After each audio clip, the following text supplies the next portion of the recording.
그들이 증명한 것 명예와 가진 재물과 금과 자랑뿐이라 헛되고 헛된 허망한 것을 위하여 가장 귀한 주를 부인하니라. 주님을 믿고 주 안에 살아가는 것 얼마나 복된 일인지 측량할 수 없으니 주님을 알고 그 안에 살아가는 것 가장 귀한 주를 경험합니다. 하늘의 것을 구하게 하소서. 영원한 것을 놓치지 않으리. 주님의 말씀 내 삶의 능력 되시니 나 주를 힘입어 주의 뜻을 이루리. 내가 속한 곳 거룩게 하소서. 주님의 마음 놓치지 않으리. 주의 세례 믿음이 여간 증인이 되어 거룩한 주의 나라 세워가리. 다시 찬양할게요. 세상을 보니 그들이 증명한 것 명예와 가진 재물과 금과 자랑뿐이라 헛되고 헛된 허망한 것을 위하여 가장 귀한 주를 부인하니라. 주님을 믿고 주 안에 살아가는 것 얼마나 복된 일인지 측량할 수 없으니 주님을 알고 그 안에 살아가는 것 가장 귀한 주를 경험하리라. 하늘의 것을 구하게 하소서. 영원한 것을 놓치지 않으리. 주님의 말씀 내 삶의 능력 되시니 나 주를 힘입어 그의 뜻을 이루리. 내가 속한 곳 거룩게 하소서. 주님의 마음 놓치지 않으리. 주님의 세례 믿음이 여갈 증인이 되어 거룩한 주의 나라 세워가리.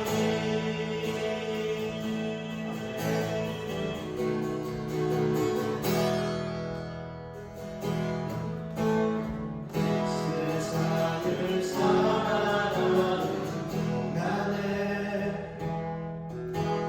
나의 힘을 의지할 수 없으니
사랑의 주님, 여기 있는 모든 성도님들을 지켜주시고 하나님이 허락하신 거룩한 안식일을 기억하여 우리 모두 예배의 자리로 인도해 주심에 참으로 감사합니다.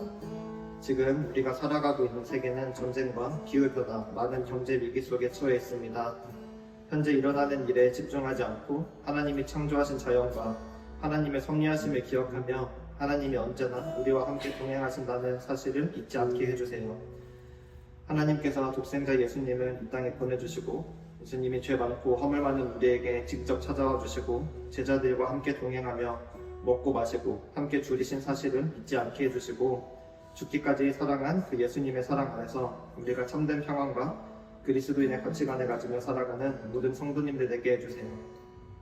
우리가 각자 몸 담고 살고 있는 삶의 현장에서 하나님의 사랑을 드러내고 그리스도인의 향기를 드러내는 모든 성도님들이 되게 해주시고 한 사람 한 사람에게 성령 하나님 찾아가 주셔서 상처받은 마음이 있으면 어루만져 주시고 몸이 아픈 형제 자매들에게는 치유의 역사를 보여주시고 길이 보이지 않고 꽉 막혀 있다고 느껴질 때 하나님의 빛을 보여주셔서 작은 신음에도 응답하시는 하나님의 더 경배하고 찬양하는 성도님들 되게 해주세요. 라이트 처치를 위하여서 기도합니다.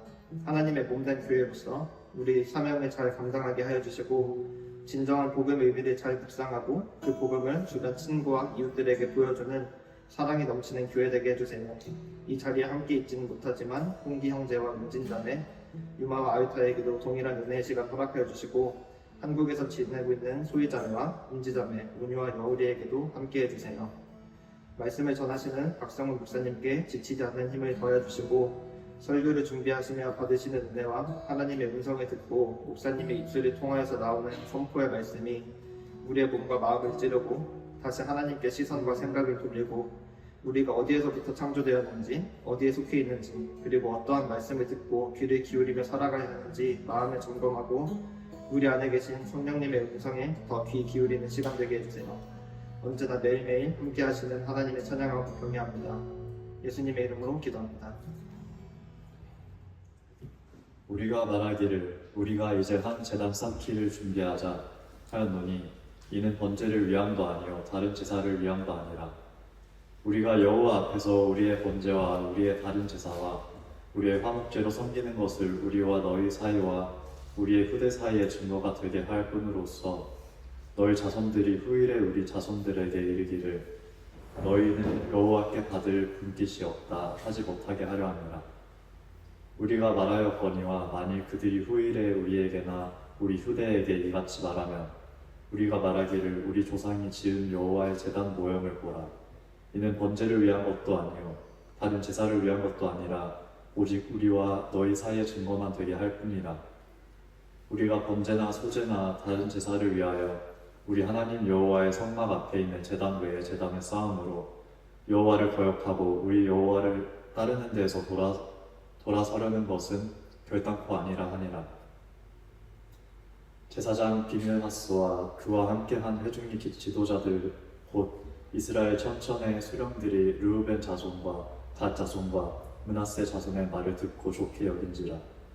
제사장 엘르아살의 아들 비느하스가 르우벤 자손과 갓 자손과 므낫세 자손에게 이르되 우리가 오늘 여호와께서 우리 중에 계신 줄을 아노니 이는 너희가 이 죄를 여호와께 범하지 아니하였음이니라. 너희가 이제 이스라엘 자손을 여호와의 손에서 건져내었느니라 하고 제사장 엘르아살의 아들 비느하스와 지도자들의 르우벤 자손과 갓 자손을 떠나 길르앗 땅에서 가나안 땅 이스라엘 자손에게 돌아와 그들에게 보고하매 그 일이 이스라엘 자손을 즐겁게 한지라. 이스라엘 자손이 하나님을 찬송하고 르우벤 자손과 갓 자손과 거주하는 땅에 가서 싸워 그것을 멸하자 하는 말을 다시는 하지 아니하였더라. 르우벤 자손과 갓 자손이 이 제단을 에시라 불렀으니 우리 사이에 이 제단은 여호와께서 하나님이 되시는 증거라 함이었더라. 아멘. 아멘. 오늘은 오름에 대해서 함께 하나님의 말씀을 나누도록 하겠습니다. 제가 목사가 되기 전에 찬양 인도자였거든요. 벌써 횟수로 따져보니까 한 15년, 20년 된 것 같아요. 오래전 어떤 교회에서 찬양 인도자로 이렇게 섬길 때 일이었습니다. 한 장로님께서 저를 찾아오셔서 아주 진지하게, 그런데 아주 따뜻하게, 하지만 아주 분명하게 저한테 이렇게 말씀하셨습니다. 제가 그 말씀의 워딩을 정확하게 기억하고 있는지는 확실치 않지만 제 기억에는 이렇게 남아 있습니다. 제가 그때 간사였었거든요. 간사님, 옳은 일이라도 막 나가시면 안 됩니다. 이렇게 얘기하셨어요. 제가 그때 굉장히 막 나갔었나 봐요. 왜냐하면 저는 그때 찬양이 예배의 전부라고 믿었거든요. 찬양이 제일 중요하다. 예배에서 설교나 다른 어떤 순서보다 찬양이 가장 중요하다. 그리고 내가 찬양 인도자고 찬양 사역에 대해서 오래 연구했고 여기에 헌신해 있고 성경을 살펴보니까 예배의 가장 핵심은 찬양이다 라고 생각을 했습니다. 그래서 내가 옳다, 다른 사람은 잘 모른다, 틀렸다, 그런 태도로 상당히 많은 사람들과 갈등을 일으키고 있었고 교회에 올 때마다 약간 좀 전투적인 자세로 임했었던 것 같아요. 그런데 그 장로님의 말씀이 저를 멈춰 세워주셨습니다. 굉장히 고마운 말씀이죠. 옳은 일이라도 막 나가시면 안 됩니다. 우리가 사는 세상에도 이렇게 옳음, 맞다, 틀리다, 이 옳음의 전쟁이 끊이지 않는 것 같아요. 혹시 여러분 지난주에 이 옳음의 전쟁을 치러보신 적 있습니까? 직장, 친구, 가족, 늘 전쟁이 벌어지는데요. 누가 옳은지를 두고 싸우고 있습니다. 누가 이런 말을 하더라고요. 어떤 전쟁이든 전쟁에는 승자가 없다. 한번 전쟁이 일어나면 이기든 지든 양쪽에 다 비참해진다. 옳음으로 싸우는 전쟁 동안 마찬가지입니다. 관계를 깨뜨리죠. 깊은 상처만 남기죠. 안타까운 사실은 이런 옳음의 전쟁이 친구나 가족이나 또 어떤 직장에서만 벌어지는 것이 아니고 제가 생각하기로, 제가 믿기로 가장 파괴적인 전쟁은 교회 안에서 자주 일어나지 않나라고 생각합니다. 이유가 뭐라고 생각하세요? 직장, 친구, 가족 사이에도 이 옳음의 전쟁이 일어나요. 그런데 가장 파괴적이고 가장 결론이 잘 나지 않는 전쟁은 교회 안에서 자주 발생합니다. 왜냐하면 서로 하나님의 이름으로 싸우기 때문입니다. 하나님을 위해서, 하나님은 내 편이시다라고 양쪽이 다 얘기하니까 물러설 수가 없는 거예요. 그래서 서로의 심장을 옳음의 칼로 찌릅니다. 그 칼에 누군가는 깊이 상처를 받고, 여러분도 들어보셨을 것 같은데 우울증, 심하면 정말 알아눕기도 하고, 안타까운 사실은 많은 어떤 교회는 그 옳음의 전쟁의 끝에서 심지어는 문을 닫기도 합니다. 무엇이 문제일까? 우리는 이런 갈등의 원인을 대체로 오해, 소통의 부족 이런 얘기들을 참 많이 하는데, 그때 조금만 잘 들어주면 어땠을까? 내가 좀 더 양보해주면 어땠을까? 라는 얘기들로 그 갈등과 전쟁들을 피할 수 있다라는 얘기들을 하는데 정말 그럴까요? 너무 쉽게 얘기하는 것 같아요. 만약에 정말로 잘 들어주고 양보하고 참아주고 견디면 그렇게 쉽게 해결될 것 같으면 인류는 왜 수천 년간 같은 문제로 계속 싸우고 있는 것일까? 교회는 왜 계속해서 아파만 하고 있는 것일까? 이 질문이 남죠. 오늘 말씀이 바로 그 이야기입니다. 3000년 전에 요단강가에서 벌어졌던 옳음의 전쟁, 그 사건 속으로 한번 들어가 볼게요. 우리 한번 읽어볼까요? 시작. 내 손에 들린 옳음의 칼. 두 번째, 시작. 두 개의 칼, 두 개의 옳음. 자, 전쟁이 끝났어요. 약속의 땅을 다 차지했어요. 지난주 말씀처럼 레위인들도 각 성에 48개의 성에 잘 배치됐습니다. 기쁘죠, 축제죠. 그런데 끔찍한 소식이 하나 들려왔습니다. 지도를 볼까요? 지도를 보시면 이 중간에 이렇게 갈릴리 호수 있고 이렇게 쭉 그려진 선이 요단강입니다. 사해까지 쭉 이어지는 선. 이 선이 요단강인데 요단강 오른쪽에 므낫세강, 르우벤이라는 세 개의 지파가 있고 요단강 서쪽에 또 많은 지파들이 있죠. 서쪽에 있는 지파들에게 동쪽에 있는 지파가 요단강가에 제단을 세웠다. 뭐요? 제단. 제단을 세웠다라는 소식이 전해진 겁니다. 10절입니다. 시작. 르우벤 자손과 므낫세 반 지파가 가나안 땅 요단 언덕가에 이르자 거기서 요단가에 제단을 쌓았는데 보기에 큰 제단이라고 이렇게 소식이 들려오는 거예요. 이 소식을 듣고 아까 지도에서 보신 요단강 서쪽에 있는 지파들이 완전히 뒤집어졌는데 듣자마자 군대를 모아서 칼을 들고 동쪽으로 향하고 있는 거죠. 전쟁하자. 전쟁 방금 끝났는데 땅 다 차지했는데 평화가 왔는데 다시 이제는 가나안 족속이 아니라 형제들과 피비린내 나는 전쟁을 하겠다고 기꺼이 일어선 거죠. 무엇이 이들을 분노하게 만들었을까요? 오름이 있었기 때문에. 서쪽 지파들이 굳게 믿고 있었던 하나의 오름, 하나님의 명령이 있었다. 자, 우리 지도를 한번 다시 보실 텐데 여기 동그라미 쳐 있는 실로라고 되어 있죠. 하나님께서는 여기에 제단을 쌓고 오직 여기에서만 제사를 지내라고 예배를 드리라고 명령하셨어요. 16절입니다. 시작. 여호와의 혼회중이 말하기를 너희가 어찌하여 이스라엘 하나님께 범죄하여 오늘 여호와를 따르는 데서 돌아서서 너희를 위하여 제단을 쌓아 너희가 오늘 하나님께 거역하고자 하느냐.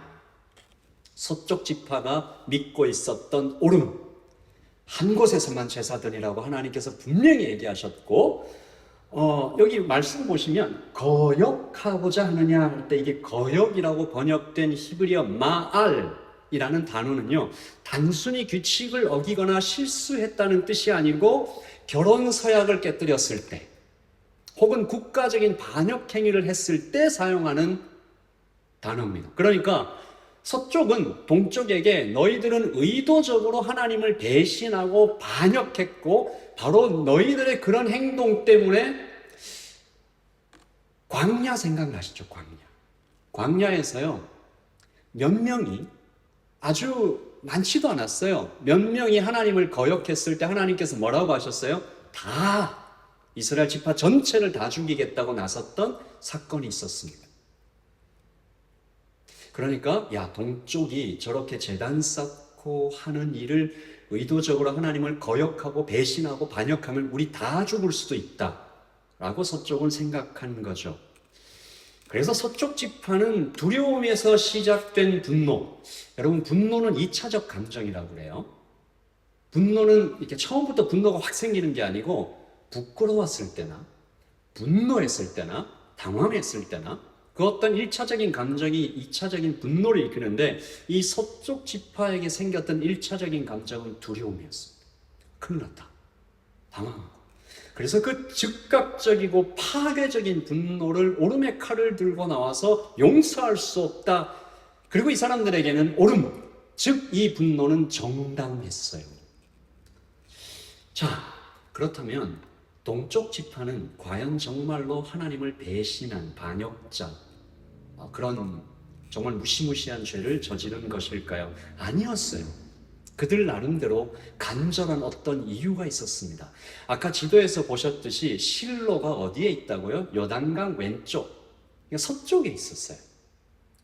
그러니까 다 여기서 예배를 드리고 다 여기서 제사를 지나다 보면, 그러니까 실로, 즉 서쪽에 이스라엘 신앙, 정치, 문화, 교육의 모든 중심이 서쪽에 있으니까 시간이 흐르다 보면 동쪽이 잊혀질 수도 있겠다.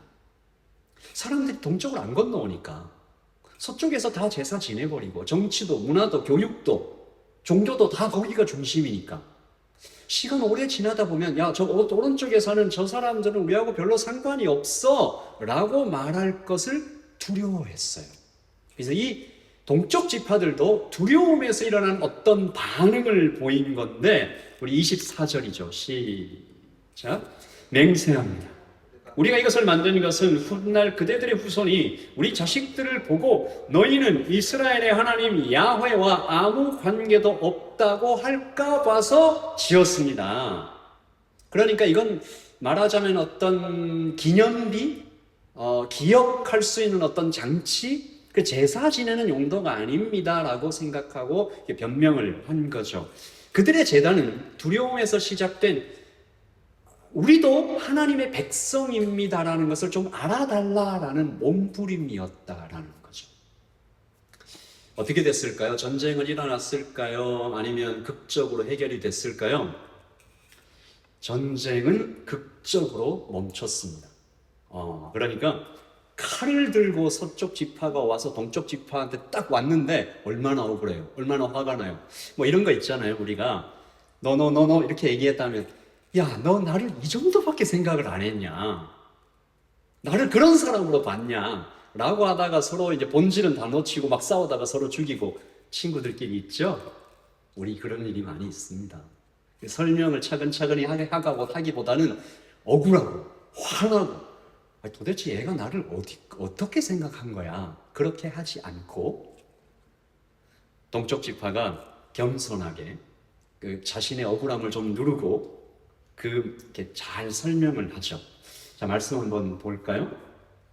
그 다음 시작. 제사장 비느하스와 그와 함께한 회중의 지도자들 곧 이스라엘 천천의 수령들이 루벤 자손과 갓 자손과 므낫세 자손의 말을 듣고 좋게 여긴지라. 그러니까 와서 설명한 거예요.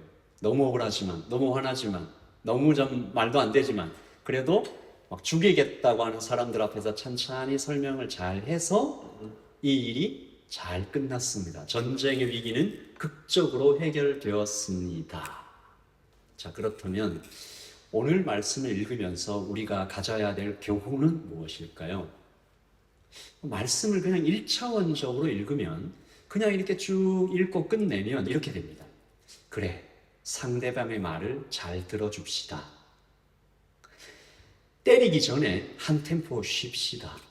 크게 숨 한 번 쉬고 옛날 어르신들 이런 말 있죠. 참을 인자 3개면 살인도 면한다. 이런 말이 있어요. 혹시 들어보신 분 있으세요? 젊은 분들이 고개를 끄덕거리는지 모르겠는데 참을 인자 3개면 살인도 면한다. 그러니까 크게 숨 한 번 쉬고 마음을 가라앉히자. 억울한 일을 당해도 그리스도인들이면 좀 한번 꼭 참고 모욕을 당해도 맞서 싸우지 말고 진심을 담아서 겸손히 잘 설명하면 그러면 분노를 한 번만 참으면 평화를 얻을 것이다. 이렇게 우리가 오늘 말씀의 교훈을 삼고 끝내면 될까요? 아니죠. 아까 말씀드렸던 것처럼 인간은 그렇게 간단하지 않습니다. 갈등은 그리 쉽게 잘 해결되지 않습니다. 오늘 말씀의 진짜 핵심을 찾아서 들어가 보시죠. 오늘 말씀을 통해서 하나님께서 우리에게 하고 싶으셨던 진짜 말씀은 동쪽이 쌓았던 제단에 있습니다. 동쪽의 제단, 이 동쪽의 제단이 상징하는 것과 그 제단이 나중에 무엇으로 변하는지 우리가 그것을 통해서 하나님의 은혜를 맛볼 수 있는 거죠. 여러분, 동쪽의 제단은 무엇을 상징하고 있나요? 동쪽의 제단은 동쪽 지파가 이 제단을 쌓으면서 무엇을 기대했을까요? 이것이 우리를 지켜줄 것이다. 이스라엘 백성이라는 우리들의 존재를 증명해 줄 것이다. 눈에 보이도록 거대하게 쌓았다고 얘기했습니다. 이것이 우리의 문제를 해결해 줄 것이다. 그런데 굉장히 아이러니하게도 그렇게 쌓았던 그 제단이 오히려 칼날이 돼서 자기들에게 돌아온 것이에요. 선한 의도로 쌓았어요. 열심히 쌓았습니다. 최선을 다했어요. 아름답게, 멋지게, 크게. 의도도 좋았어요. 목적도 좋았어요. 그래서 그들은 믿었습니다. 의도가 좋고 목적이 좋고 최선을 다했고 노력을 다 쏟았고 결과물도 잘 나왔으니 이제 아무 문제 없을 거야. 그러므로 제단은 저를 한번 따라서 하시죠. 제단은 인간 노력과 성취가 만들어낸 최고의 결과, 이것을 상징합니다. 제단은 인간 노력과 성취가 만들어낸 최고이며 최선의 결과를 상징합니다.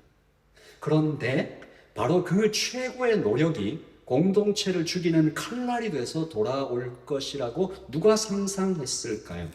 하나님은 바로 이 지점에서 우리의 마음 깊은 곳을 두드리고 계시는 겁니다.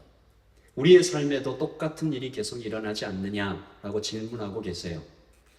우리는 나쁜 게 아니죠. 이런 노력들이 더 나은 사람이 되기 위하여, 나의 존재를 증명하기 위하여 저마다의 재단을 쌓으며 하루하루를 살아가고 있는지도 모릅니다. 학력, 물질, 또는 어쩌면 제가 그 말을 들은 적이 있는데, 제가 이건 확인을 안 해봐서 좀 불확실하다는 걸 깔고 얘기합니다. 기부 중독이라는 것도 있대요. 너무 선하게 시작해서 다른 사람을 돕는데 그 행위 자체의 중독을 이렇게 느끼면서 계속 기부하는, 그것이 오히려 기부를 받는 사람과 기부하는 자신을 파괴하는 결과가 올 수도 있다. 눈에 보이는 재단들, 도덕적인 삶, 심지어는 교회 봉사, 거룩한 헌신, 그런 모든 것들이 보이지 않는 재단을 쌓아줄 것이다.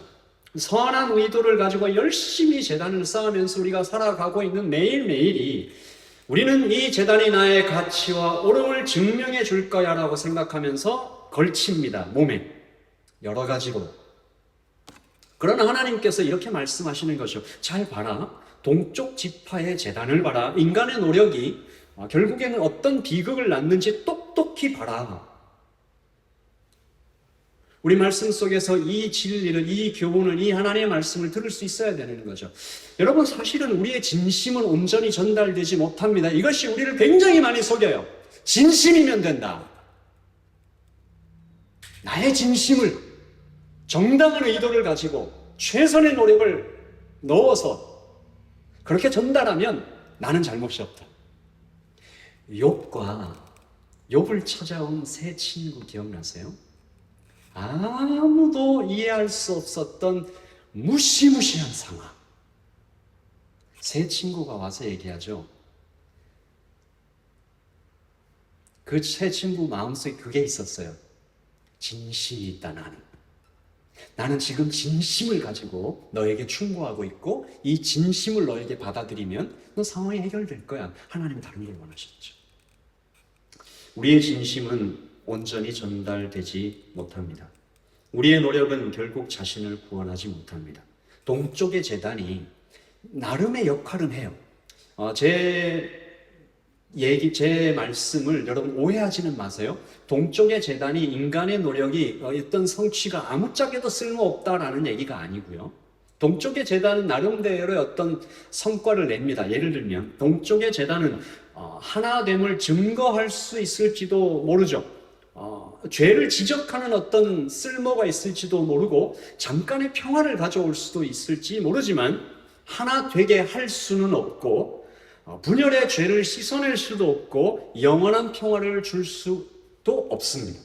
이것을 깨닫게 될 때 오늘의 진짜 이야기가 시작되는 것이죠. 네 번째인가요? 시작. 모든 칼이 꺾이는 제단 십자가. 동쪽 지파가 얼마나 놀랐을까요? 최선의 노력이 최악의 결과로 나타났을 때 동쪽 지파가 비명을 지르는 것이 오늘 이야기의 가장 어떤 중심에 딱 있는, 오늘 우리가 읽지는 않았지만 여호수아 22장 22절입니다. 시작. 전능하신 자 하나님 여호와, 전능하신 자 하나님 여호와께서 하시나니 이스라엘도 장차 알리라. 이 일이 만일 여호와를 거역함이나 범죄함이거든 주께서는 오늘 우리를 구원하지 마시옵소서. 사실 이렇게 읽으면 안 되고 비명처럼 읽어야 되는 거예요.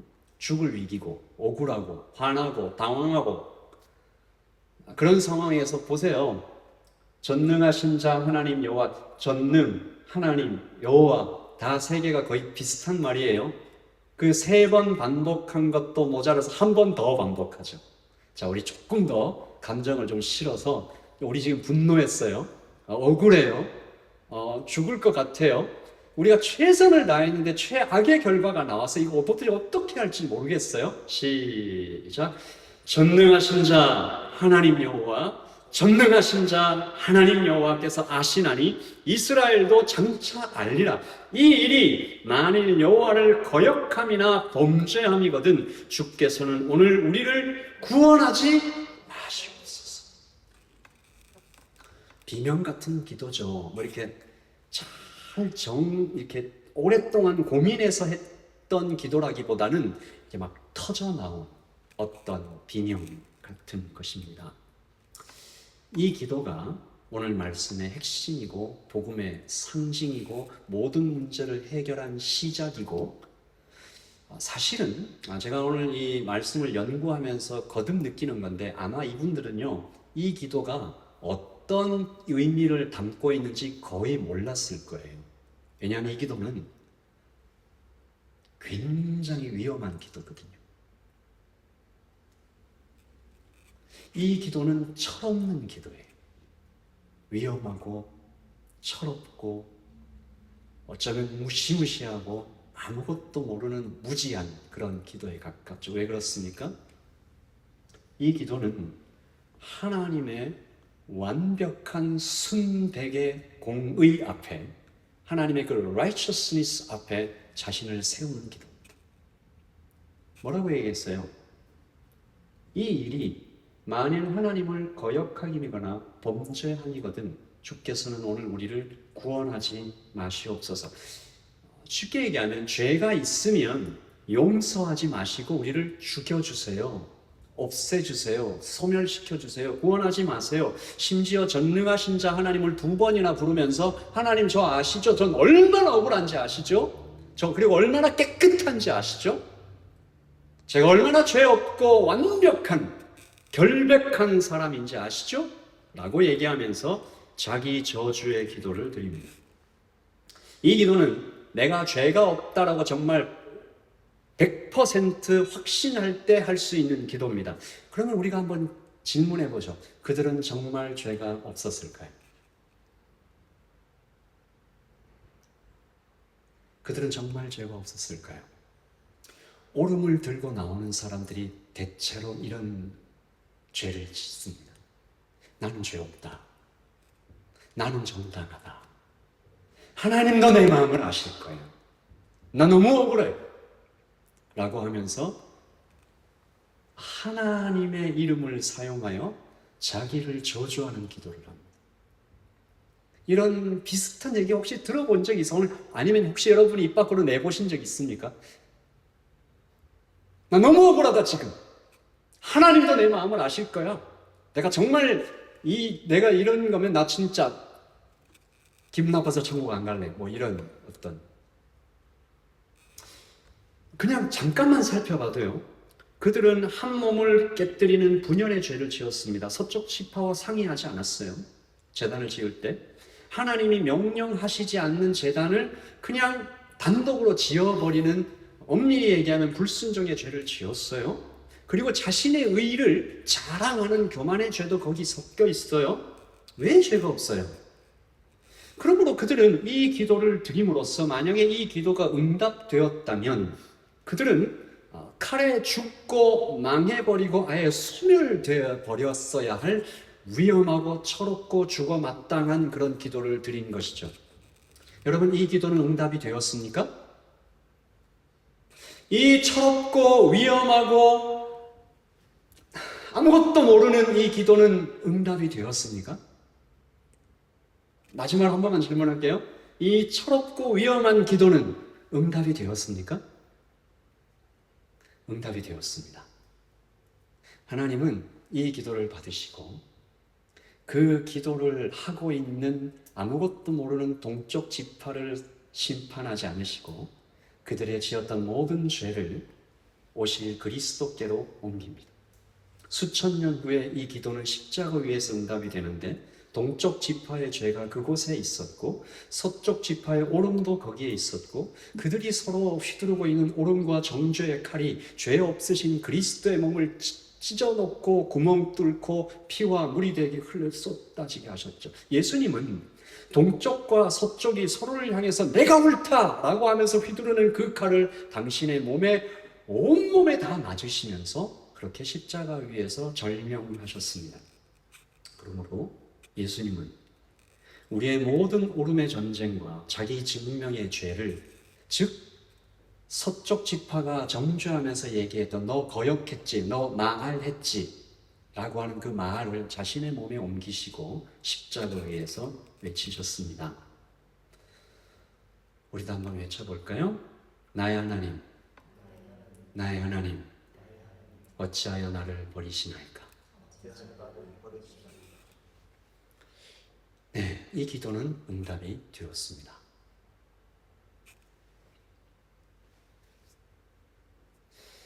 마지막 5번째입니다. 시작.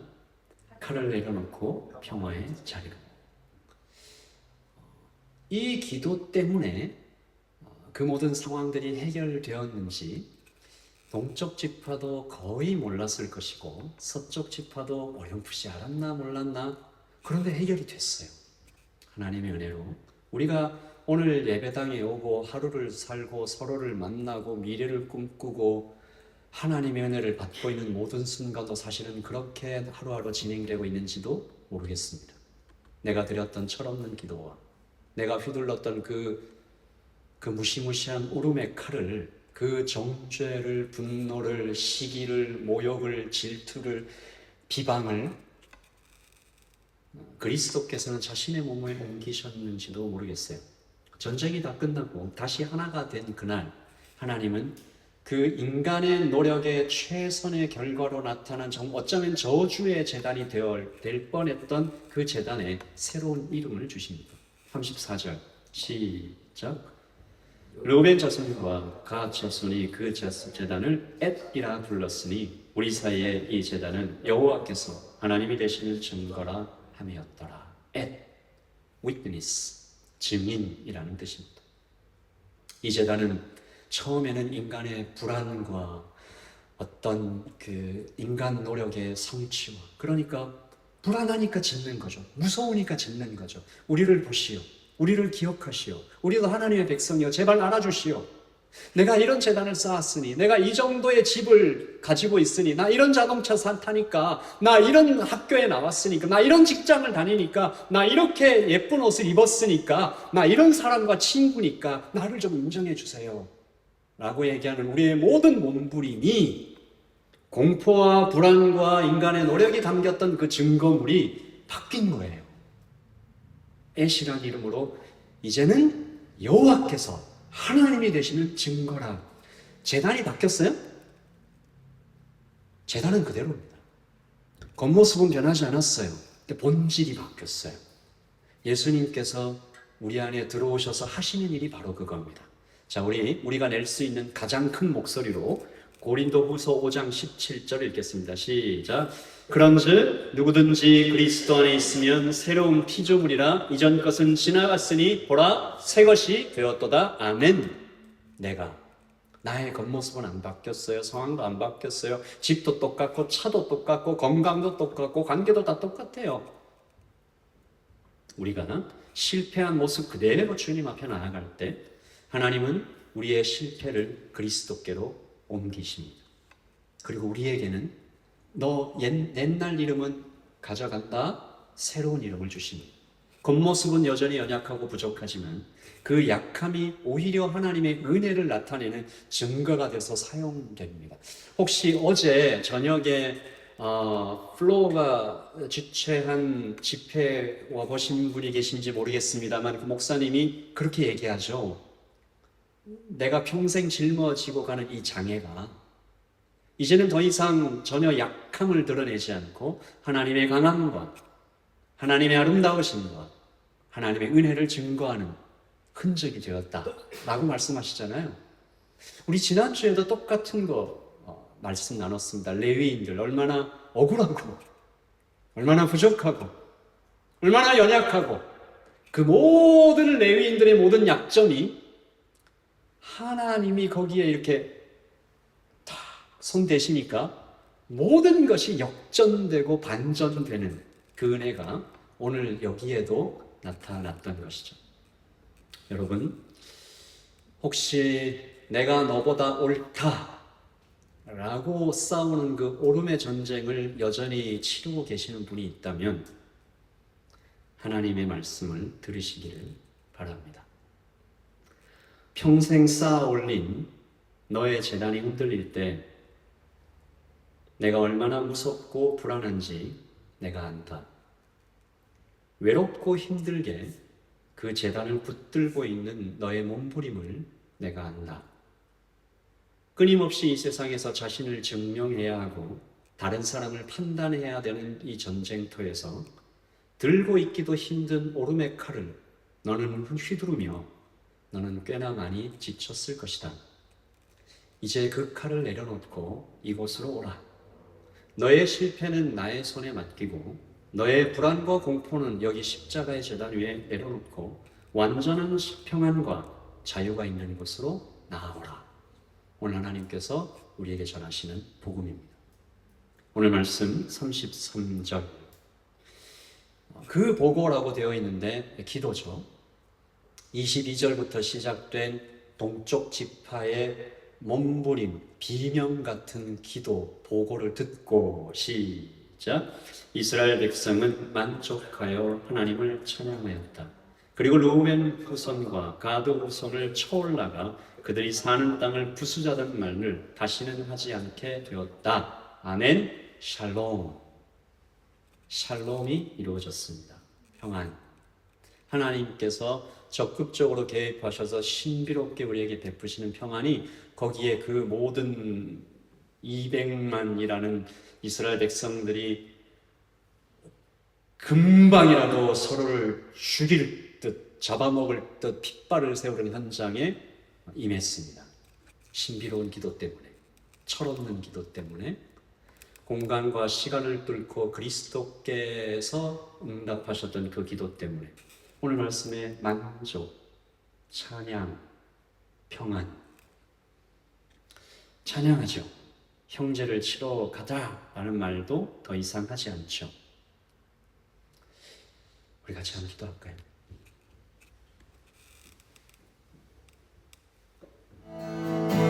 세상을 보니 그들이 증명하는 것 내가 가진 죄들과 힘과 사랑뿐이라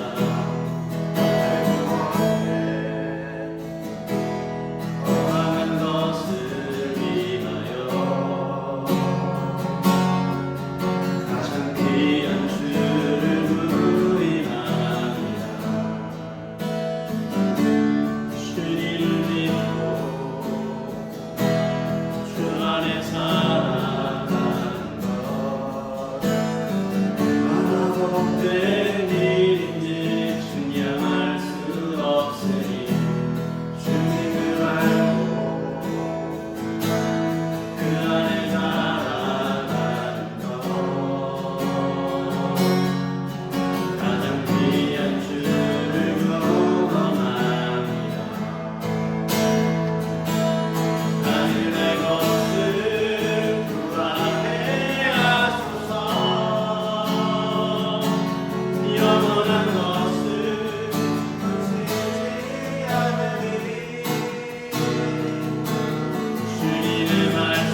혹시 여러분의 마음이 좀 더 넓어지시면 나라를 위해서도 기도하십시다. 지금 싸우고 있는 이스라엘과 이란과 우크라이나와 러시아와 같이 오름의 칼을 들고 서로의 정당한 분노를 쏟아내고 있는 그들 사이에 그 칼을 온몸으로 맡고 계시는 그리스도를 생각하면서 내가 속한 것을 위해서 기도할까요? 기도하십니다.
예수님의 성품이 너의 인격이 되고 성령님의 능력이 너의 능력이 되기를 이번 주만이라도 너희가 평생에 주의 길을 걸어가는 동안에 우리 이번 한 주간 세상에 거두지 알 수 없으니 다시 한번 기도하고 낙심하지 말 것은 주께서 참 기쁘니 옆 사람 이렇게 바라보면서 하나님의 꿈이 당신의 너의 비전이 되고 예수님의 성품이 당신의 인격이 너의 인격이 되고 성령님의 권능이 너의 능력이 되길 원하고 바라고 기도하는 건가요? 하나님의 꿈이 너의 비전이 되고 예수님의 성품을 너의 인격이 되고 성령님의 권능이 너의 능력이 되길 원하고 바라고 기도합니다. 원하고 바라고 기도합니다.